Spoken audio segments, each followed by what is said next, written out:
सहारनपुर में निकाय चुनावों को लेकर पुलिस मार्च, घंटाघर चौक से लेकर कल्पना चौकी सिराही तक निकाला गया फ्लैग मार्च। निकाय चुनावों को लेकर पुलिस प्रशासन अलर्ट।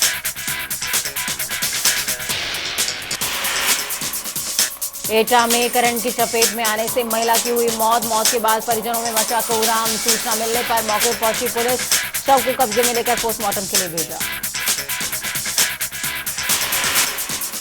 सहारनपुर में पूर्व जिला मंत्री ओमपाल सैनी के घर में युवती को अकेला दे घुसा युवक। लड़की ने बचाने के लिए मचाया शोर। युवक ने नाराज होकर युवती को छत से फेंका।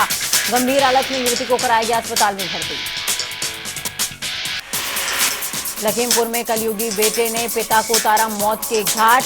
पुलिस ने शव को कब्जे में लेकर पोस्टमार्टम के लिए अस्पताल भेजा। मामले की जांच पड़ताल में जुटी पुलिस। अमरोहा में अंबेडकर के चित्र पर कीचड़ लगाने का मामला। जाटव समाज के लोगों में भारी आक्रोश। कहा, अंबेडकर के चित्र पर कीचड़ लगाकर माहौल खराब करने की हो रही है कोशिश।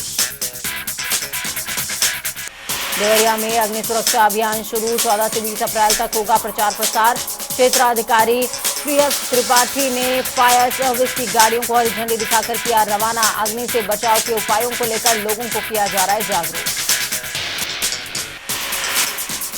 हरदोई में पति पत्नी ने लगाई एक साथ फांसी। सूचना मिलने पर मौके पर पहुंची पुलिस, शवों को कब्जे में लेकर पोस्टमार्टम के लिए भेजा अस्पताल। घटना की वजह का पता लगा रही है पुलिस। महुआ में अज्ञात कारणों के चलते युवती ने लगाई फांसी। परिजनों ने फंदे से उतार कर अस्पताल में कराया भर्ती। गंभीर हालत के चलते हायर सेंटर किया रेफर।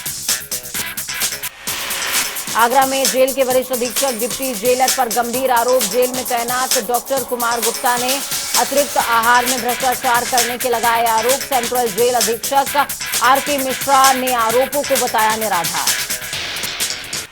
इटावा नवयुवक लगा रहा 6000 किलोमीटर की मैराथन दौड़। दिल्ली से जनवरी में शुरू की थी दौड़। कई बड़े शहरों से होकर इटावा पहुंचा किशोर। गिनीज बुक वर्ल्ड रिकॉर्ड और लिम्का बुक वर्ल्ड रिकॉर्ड बनाने का है सपना। प्रवासी हादसे पर सीएम योगी ने जताया दुख। जिला प्रशासन को समुचित इलाज कराने के दिए निर्देश। सीएम योगी ने घायलों के जल्द स्वस्थ होने की भी करी कामना। अलीगढ़ में टिकट वितरण से पहले भाजपा में तनातनी। भाजपा जिला कार्यालय पर मेयर टिकट को लेकर हंगामा। सांसद और विधायक के बीच हुई तीखी नोकझोंक। अलीगढ़ में लूट के इरादे से घुसे दंपत्ति की गला रेत कर जान से मारने की कोशिश। एक की हालत गंभीर, मेडिकल कॉलेज किया रेफर। दूसरे का निजी अस्पताल में चल रहा है इलाज। 4 बदमाश चोरी के इरादे से घुसे थे घर में। अलीगढ़ के थाना मडराक इलाके का है पूरा मामला। कानपुर में खेत में खड़ी फसल में लगी भीषण आग। 4 बीघा फसल जलकर हुई खाक। ग्रामीणों ने कड़ी मशक्कत के बाद आग पर पाया काबू। सचेंडी थाना क्षेत्र के ईश्वरीगंज का है पूरा मामला। कानपुर में संदिग्ध परिस्थितियों में सुरक्षा गार्ड की मौत। परिजनों ने लगाया हत्या का आरोप। मौके पर पहुंची पुलिस, जांच पड़ताल में जुटी। नवाबगंज थाना क्षेत्र की है घटना। भदोही में निष्पक्ष चुनाव संपन्न कराने के लिए एसडीएम आकाश कुमार ने लिया संकल्प। पुलिस प्रशासन के तमाम अधिकारियों के जरिए चुनाव की तैयारियां शुरू। सहारनपुर में व्यापारी से पैसों का बैग लेकर 3 लुटेरे हुए रफू चक्कर। पुलिस ने मामले में कार्रवाई करते हुए आरोपियों को किया गिरफ्तार। व्यापारी का लूटा गया सामान और कुछ पैसे भी हुए बरामद। सीतापुर में कैदियों को न्यायालय ले जाते समय कैदियों ने कारागार प्रशासन पर लगाए गंभीर आरोप। कहा, जेल के अंदर युवक की पीट कर की गई हत्या। डीआईजी कारागार पहुंचे। जिला जेल में तैनात फार्मासिस्ट शैलेंद्र पर भी लगे हैं गंभीर आरोप। आगरा में 2 साल की मासूम बच्ची को कुत्ते ने किया लहूलुहान। परिजनों ने घायल को जिला अस्पताल में कराया भर्ती। डॉक्टर अनीता शर्मा ने नगर निगम पर लगाया लापरवाही का आरोप। बदायूं में ट्रक में शॉर्ट सर्किट से लगी भीषण आग। सूचना मिलने पर मौके पर पहुंची पुलिस और एसएचओ संजीव शुक्ला। लोगों की मदद से आग पर पाया गया काबू।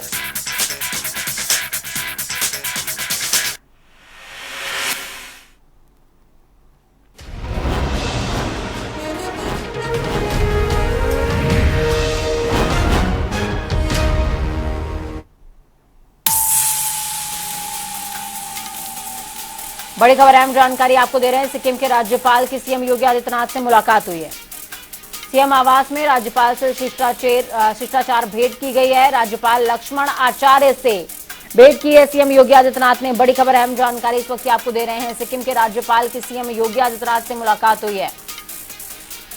ये शिष्टाचार भेंट थी। राज्यपाल लक्ष्मण आचार्य से शिष्टाचार भेंट हुई है सीएम योगी आदित्यनाथ की। बड़ी खबर अहम जानकारी इस वक्त आपको दे रहे हैं।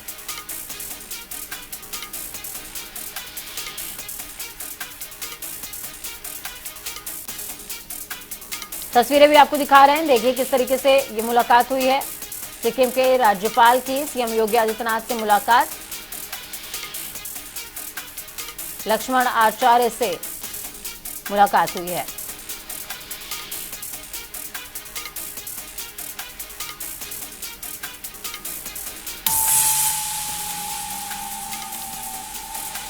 एक और बड़ी और अहम जानकारी आपको दे रहे हैं। कांग्रेस ने प्रत्याशियों की सूची जारी कर दी है। 95 पार्षद प्रत्याशियों की सूची जारी हुई है। 15 प्रत्याशियों की सूची पहले ही जारी हो चुकी थी। अब 95 प्रत्याशियों की सूची जारी हुई है। लखनऊ के पार्षद प्रत्याशियों की सूची जारी की गई है। तो बड़ी खबर अहम जानकारी आपको बता रहे हैं। निगम के चुनाव चल रहे हैं और इस बीच 95 पार्षद प्रत्याशियों की सूची कांग्रेस ने जारी करी है। 15 लोगों की सूची पहले ही जारी कर दी थी। उसके बाद आज 95 लोगों की सूची एक बार फिर से जारी हुई है। बड़ी खबर है ये। देखिए कांग्रेस किस तरीके से कल 19 सदस्यीय कमेटी मंथन कर रही थी। जिताऊ प्रत्याशी की तलाश में लगातार वो हैं। हालांकि मेयर का अभी तक एक भी कैंडिडेट घोषित नहीं किया गया है। पार्षद प्रत्याशी कुछ हद तक फाइनल हुए हैं, जिनकी सूची आपकी टीवी स्क्रीन पर। इनमें 95 पार्षद प्रत्याशियों को जगह दी गई है। और आपको ये भी बता दें कि इन 95 प्रत्याशियों की तलाश के लिए 19 सदस्यीय कमेटी गठित की गई थी।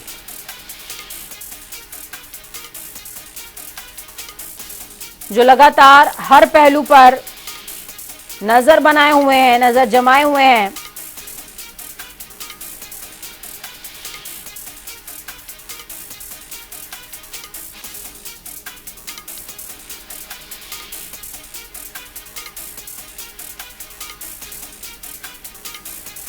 बड़ी खबर अहम जानकारी इस वक्त आपको दे रहे हैं। कांग्रेस ने प्रत्याशियों की सूची जारी की है, जिनमें 95 लोगों के नामों को शामिल किया गया है।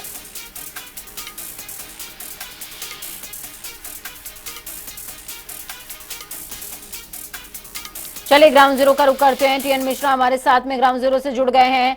टीएन मिश्रा, देखिए पहले 15 प्रत्याशियों की सूची जारी हुई, उसके बाद आप 95 पार्षद प्रत्याशियों की सूची जारी कर दी है, जबकि 19 सदस्यों की समिति गठित करी थी। इसके बाद इतने ही लोगों की सूची जारी हो पाई है कांग्रेस की तरफ से? देखिए जो पूरा सूची जारी करी थी आज इन्होंने, अभी तुरंत अपडेट ये है कि इन्होंने अपने फेसबुक से, ट्विटर से और व्हाट्सएप से तीनों सोशल मीडिया फोरम से हटा लिया है सूची। इससे लग रहा है सूची पुनः संशोधन होगी। लेकिन सबसे बड़ी बात है कि जो पुराने कार्यकर्ता हैं, जो लगातार कांग्रेस के साथ संघर्ष कर रहे हैं, महिला मोर्चा की उपाध्यक्षा है, वो जो टिकट की मांग करी थी, उनके बजाय कुछ लोगों ने घालमेल करके दूसरों को टिकट दे दिया है। मैं खुद उनसे आपको दिखाना चाहूंगी कि ये लोग क्या कर रहे हैं जिनके साथ हुआ है। जी अपना नाम बताइए। महासचिव उत्तर प्रदेश महिला मोर्चा जुड़ी हुई हूँ, कंटिन्यू हर प्रोग्राम, हर कैंपेनिंग में मैं जाती हूँ। फर्स्ट टाइम मैंने मांगा था टिकट लाल बहादुर शास्त्री दूटी वार्ड से, मांगा था टिकट लाल बहादुर शास्त्री दूटी वार्ड से। 96 मेरा वार्ड है और मेरा टिकट अनुकूल जी ने जानबूझकर काटा, जबकि सारे पदाधिकारियों ने आश्वासन दिया था कि आप ही का हो रहा है, आपका हो गया, आप जाइए सारे कागज बनवाइए। तो किस बेस पे मेरा काटा? आप मेरा सर्वे करवा लीजिए। अगर मैंने होर्डिंग ना लगाया, बैनर ना लगाया, मैंने कैंपेनिंग ना की हो डोर टू डोर, तो आप यानी कि आप आरएसएस या भाजपा के सपोर्ट के लिए मेरा टिकट काट रहे हो और ऐसे लोग को दे रहे हो जानबूझ के वो हार जाए? भाई हमने मेहनत की है, लोग हमें पसंद कर रहे हैं, तो इन्होंने मैं प्रियंका दीदी से बस यही कहना चाहती हूँ कि मेरे साथ नाइंसाफी ना हो, नहीं तो कैसे हम लोग काम करेंगे पार्टी के लिए। बस मैं यही कहना चाहती हूँ प्रियंका दीदी।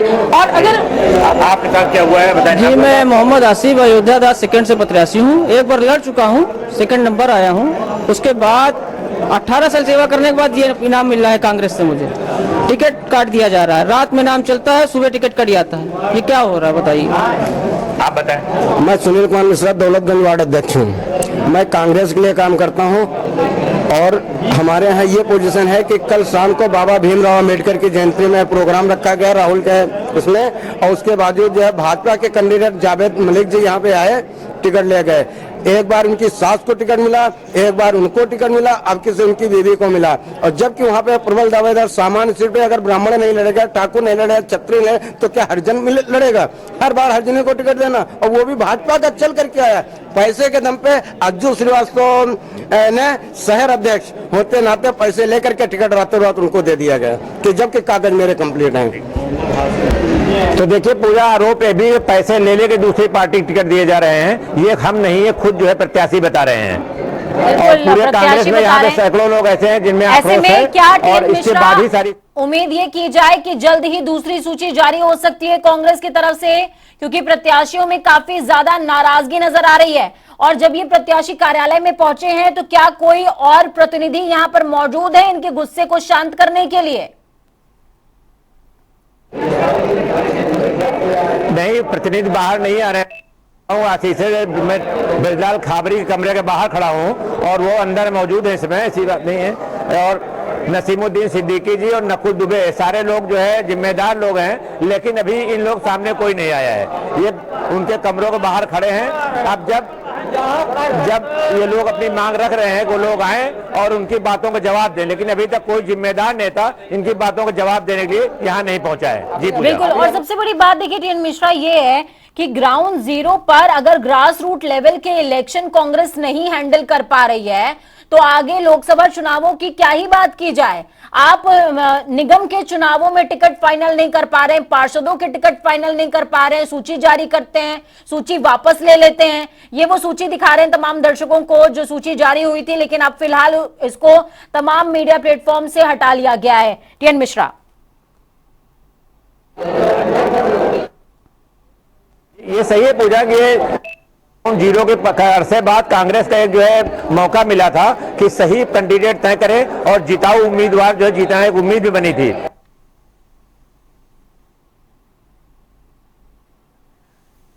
विरोध सामने जाए कि दर्जनों लोग आकर नाराजगी जाहिर करते कि हम फील्ड में काम कर रहे हैं, हमें टिकट नहीं देगा और बाहरी व्यक्ति को टिकट दे दिया गया। अब ऐसे में जो है मैं जिम्मेदारों से भी जानना चाहूंगा कि क्या जो है सूची के। हाँ बता दीजिए, अरे बताइए क्या सूची का मामला है? जो सूची जारी हुई क्या मामला इसका है? कोई सूची जारी नहीं हुई। ये वापस हो गई? वापस क्या होगा, ये कुछ है ही नहीं। किसी ने इसको शरारत किया, उसको तो आप इसको बस शरारत किया, उसको सीरियस लिया जा रहा है। जारी हुई? नहीं, कुछ सूची नहीं जारी हुई अभी तक। अब देखिए, आखिर में ये बता रहे हैं कि सूची ही जारी नहीं हुई, कुल मिला के सूची पे सवाल खड़े कर दिए हैं। तो जो उन्हीं की कांग्रेस पार्टी के उससे जारी हुई थी उस सूची से आप बताएं क्या कहना चाहते हैं? सर, मैं अजीत कुमार मौर्य, वार्ड अध्यक्ष पूर्व फजुल्लागंज थर्ड है। सर ये बताइए, या तो कहिए तो हम लोग यहाँ पैसा दे, या तो कहिए हम लोग चुनाव लड़ लें यहाँ पे। बस ये हमारा क्या मांगा जा रहा है? जी सर हम लोग का कल तक नाम चल रहा था सर, बताइए।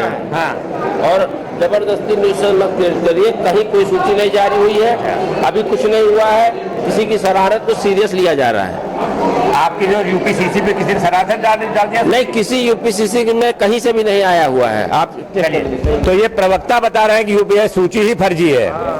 तो कुल मिला के पूजा ये है कि लोग हैंडल नहीं कर पा रहे हैं आक्रोश को। यहाँ पर प्रवक्ता ने सही जवाब दे पा रहे हैं, न जिम्मेदार। बिल्कुल, बहुत शुक्रिया टीएन मिश्रा ग्राउंड जीरो से हमारे साथ जुड़ने के लिए, अहम जानकारी, अहम तस्वीरें, अहम आक्रोश साझा करने के लिए तमाम दर्शकों के साथ में। देखिए, कांग्रेस के पास एक बहुत अहम मौका था कि वो इस ग्रास रूट लेवल के इलेक्शंस को बहुत बेहतरी के साथ में हैंडल करते, बूथ लेवल पर और निगम पार्षदी के लेवल पर अपनी पार्टी को मजबूत करते, जिसका बेनिफिट उन्हें लोकसभा चुनावों में मिल सकता था। का बेनिफिट उन्हें लोकसभा चुनावों में मिल सकता था, लेकिन कांग्रेस ने वो तत्परता नहीं दिखाई है अभी तक। फिलहाल आगे क्या होगा, किस तरीके से वो तमाम कैंडिडेट्स को संतुष्ट करेंगे। सोचिए, पार्षदी के जो कैंडिडेट्स हैं, ग्रास रूट लेवल के जो कैंडिडेट्स हैं, वही संतुष्ट नहीं हो पा रहे हैं। ये अपने आप में बड़ा मामला है।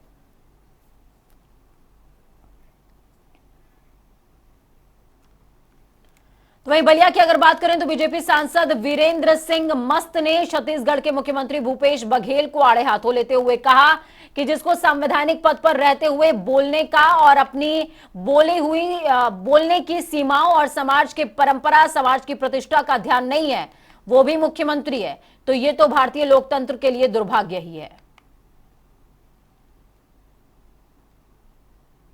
अब उनको बोलने की बीमारी हो गई है, तो इस बीमारी की दवा तो मेरे पास अभी कोई फिलहाल नहीं है। आपके विचार से क्या होती है? हमारे विचार से ऐसे बातों को मैं सुनने, मैं परंपरागत जीवन जीने वाला हूँ और ये देश परंपराओं में जीने वाला है। आज भीमराव अंबेडकर की जिस जयंती को हम मना रहे हैं, उन्होंने संविधान सभा में भारत की परंपरा पर गर्व प्रस्तुत करते हुए संविधान का निर्माण किया था। देवभूमि उत्तराखंड की धामी सरकार का जहां 1 साल का कार्यकाल पूरा हो गया, तो वहीं 1 साल के कार्यकाल के दौरान धामी सरकार ने अपने घोषणा पत्र के कई वादे ऐसे जो पूरे किए हैं। अब अगले सालों के लिए भी धामी सरकार ने अपने घोषणा पत्र के वादों को पूरा करने के लिए सभी विभागों को दिशा निर्देश दिए हैं। इसके साथ ही उन्होंने कहा कि किन कामों में कितनी प्रगति हुई है, इसका ब्यौरा पेश किया जाए। पत्र को लेकर हम लोग लगातार काम कर रहे हैं। दृष्टि पत्र में बहुत सारे जो विषय थे उनको हमने पहले साल में ही उन पर निर्णय भी ले लिए, कुछ पूरे भी कर दिए हैं और अगले जो हमारा दृष्टि पत्र का संकल्प है वो हम पूरा संकल्प पूरा करेंगे, उसको धरातल पर उतारेंगे और अगले 10 सालों का भी जो दृष्टि पत्र है और एक मैं कहूँ कि विजन डॉक्यूमेंट, उस पर भी काम करेंगे, उसी मॉडल को लेकर आगे बढ़ेंगे। देखिए, भारतीय जनता पार्टी ने जो हमारे अभी उत्तराखंड में 2022 में विधानसभा के चुनाव हुए थे, उससे पहले एक चुनावी घोषणा पत्र, जिसे हमने दृष्टिपत्र नाम दिया है, घोषणा पत्र जारी किया था और उसमें हमारे भारतीय जनता पार्टी के द्वारा एक नारा दिया गया, किया है, करती है, करेगी सिर्फ भाजपा, ये हमने नारा दिया था। उसी नारे के अनुसार हमारे यशस्वी मुख्यमंत्री माननीय पुष्कर सिंह धामी जी उस जो हमारा दृष्टिपत्र जारी किया गया है उसको देखते हुए लगातार उसकी समीक्षा करते रहते हैं। तो वहीं चारधाम यात्रा शुरू होने से पहले मुख्यमंत्री पुष्कर सिंह धामी टपकेश्वर महादेव मंदिर में पूजा अर्चना करने पहुंचे। आपको बता दें कि सबसे पहले पुष्कर सिंह धामी ने टपकेश्वर महादेव मंदिर के पुजारी भरत गिरी जी महाराज का पैर छूकर उनसे आशीर्वाद लिया और फिर विधि विधान से मंत्रोच्चारण करते हुए शिवलिंग पर जलाभिषेक करते हुए पूजा अर्चना की है और राज्य और देशवासियों के लिए खुशहाली की कामना भी की है। टपकेश्वर हमारे देवादी देव हैं और उनकी कृपा से हमारी चारधाम यात्रा बिना किसी विघ्न बाधा के संपन्न हो, यात्रा आसान हो, सरल हो, सभी लोगों के लिए सुगम हो और सबकी मनोकामना पूर्ण हो। राज्य पर भी भगवान की कृपा दृष्टि बनी रहे और आने वाले समय में जो हमारे प्रधानमंत्री आदरणीय मोदी जी ने कहा है कि 21वीं सदी का तीसरा दशक उत्तराखंड का दशक होगा, यानी कि अगले 10 साल उत्तराखंड के प्रगति के होंगे, उत्तराखंड की गति के होंगे, उत्तराखंड की उन्नति के होंगे। भगवान से प्रार्थना की भगवान अपनी कृपा।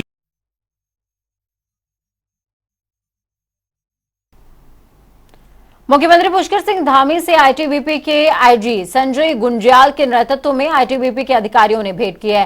साथ ही उन्होंने आईटीबीपी से संबंधित अलग अलग कार्यकलापों की जानकारी मुख्यमंत्री को दी। मुख्यमंत्री ने आईटीबीपी के जरिए संचालित कार्यों की सराहना करते हुए आईटीबीपी से संबंधित कई विषयों पर राज्य सरकार के स्तर पर होने वाली कार्रवाई में तेजी लाने का आश्वासन भी दिया है।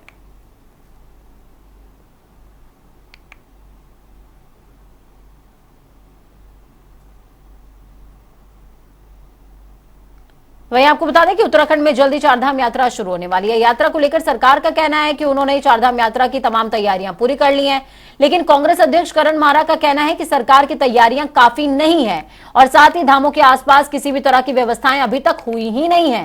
इस दौरान करण मारा क्या कुछ कह रहे हैं वो आपको सुनाएंगे, सुनिए। निश्चित ही पहले भी जब आपको याद होगा पहली यात्रा जब इनकी आने वाली थी और मैं केदारनाथ यात्रा के टाइम पर मैं सर्वेक्षण के लिए भी गया था, तैयारियों का जायजा लेने के लिए। मैंने तब जो कहा था कि आशंका है कि लोगों की मृत्यु होंगी, एक्सीडेंट्स होंगे, आप सबने उसकी रिकॉर्डिंग भी रखी होगी, जिसमें मैंने कहा था कि एक्सीडेंटल प्रोजोन्स बनी हुई हैं, तोता घाटी इत्यादि में एक्सीडेंट्स हुए। और मैंने ये कहा था कि ऑक्सीजन की नितांत कमी लग रही है क्योंकि पोस्ट कोविड इफेक्ट्स आएंगे और कई लोग हताहत हो सकते हैं। उस समय सरकार और मंत्री मेरा मजाक उड़ा रहे थे जब आप लोगों ने न्यूज़ चलाई। और उसके बाद मृत्यु का आंकड़ा आज तक के सबसे बड़े आंकड़े को भी 200 गुना ज़्यादा पहुंच गया। तो उस दिन लोगों को लगा कि हाँ वो है। मैं शुभकामनाएं दे रहा हूं सरकार में कि चारधाम यात्रा जो है सफल हो, क्योंकि इससे पूरे दुनिया में हमारा चेहरा जाता है उत्तराखंड का। और इस बार की जो घटनाएं हैं अगर वो वैसे ही रही तो दिक्कत आएगी। पंडा पुरोहित आज भी विरोध कर रहे हैं, वो कह रहे हैं कि साहब रजिस्ट्रेशन नहीं होना चाहिए, और मुझे उनका विरोध जायज़ लगता है क्योंकि जो असली भक्त है, जो भाव से भक्ति के लिए जाता है, वो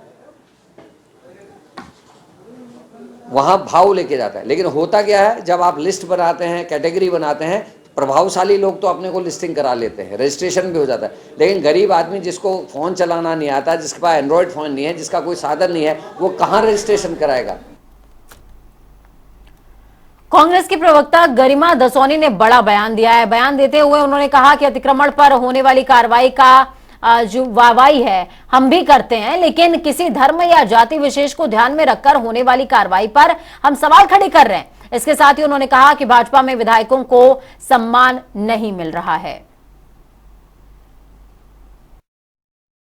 नहीं, जो बात मदन मिश्र जी कह रहे हैं वही हम भी कह रहे हैं। हम भी तो स्वागत कर रहे हैं अतिक्रमण ड्राइव का कि अतिक्रमण तोड़िए। हमने कहा कुछ और कहा, हमने सिर्फ ये कहा कि अतिक्रमण को अतिक्रमण समझकर तोड़िए। ये मत देखिए कि वो कौन सी जाति, कौन सा समुदाय, कौन से धर्म का अतिक्रमण है, किस व्यक्ति का है, सत्ता पक्ष का है, रसूखदार का है या किसी आम गरीब व्यक्ति का है। यदि अतिक्रमण किसी ने किया है तो उसको तोड़िए। वही बात मदन मिश्र जी ने भी कही है। उन्होंने सरकार के कदम का स्वागत किया। हमने सिर्फ एक उसमें तुर्रा और जोड़ दिया कि इसको किसी जिहाद का नाम देने के बजाय सिर्फ अगर अतिक्रमण कहा जाए तो बेहतर होगा।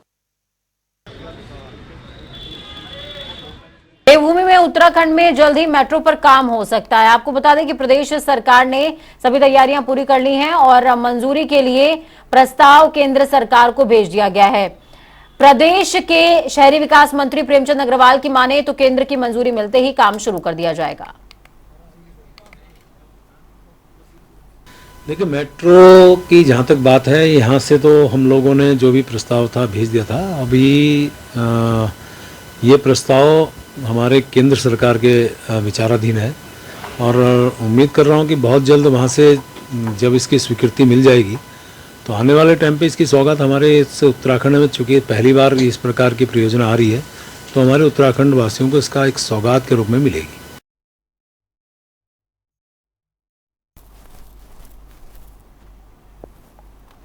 उत्तराखंड में चारधाम यात्रा को लेकर प्रदूषण कंट्रोल बोर्ड ने भी कमर कसना शुरू कर दिया है। यात्रा को लेकर प्रदूषण कंट्रोल बोर्ड के आईएफएस अधिकारी शशांक पटनायक ने कहा है कि चारधाम यात्रा के मद्देनजर मुख्य सचिव की अध्यक्षता में एक मीटिंग ली गई है, जिसमें एक समिति बनाई गई है। यह समिति चारधाम यात्रा के मेन रास्तों जैसे कि गंगोत्री, यमुनोत्री, केदारनाथ जाने वाले रास्तों में प्लास्टिक और सॉलिड वेस्ट मैनेजमेंट के निस्तारण पर विस्तार से काम करेगी। एक रिव्यू मीटिंग लिया गया था। इनफैक्ट ऑनरेबल एनजीटी द्वारा एक मुख्य सचिव महोदय की अध्यक्षता में राज्य स्तरीय में समिति बनाई गई है, जो कि चारधाम के जो मुख्य ट्रैक रूट है, यमुनोत्री, केदारनाथ, गंगोत्री, गोमुख और हेमकुंड साहिब को जाने वाले ट्रैक रूट में प्लास्टिक और सॉलिड वेस्ट मैनेजमेंट और घोड़े खच्चरों से जो बायो वेस्ट जनरेट होती है उसके निस्तारण, और जो पर्यटक वहाँ पर आ रहे हैं उनको, पर्यटक और जो श्रद्धालु आ रहे हैं इन ट्रैक रूटों में, उनको अवेयरनेस जनरेट करने के लिए समुचित कार्रवाई हेतु दिशा निर्देश निर्गत की गई है। इसमें चारधाम और ये चारधाम की जो ट्रैक रूट में जो मुख्य बिंदु उभर के आई है और माननीय मुख्य सचिव द्वारा हमें निर्देशित किया गया है, वो ये है कि जो व्हीकल्स है व्हीकल्स को किस तरह से लिमिट किया जाए और जो घोड़े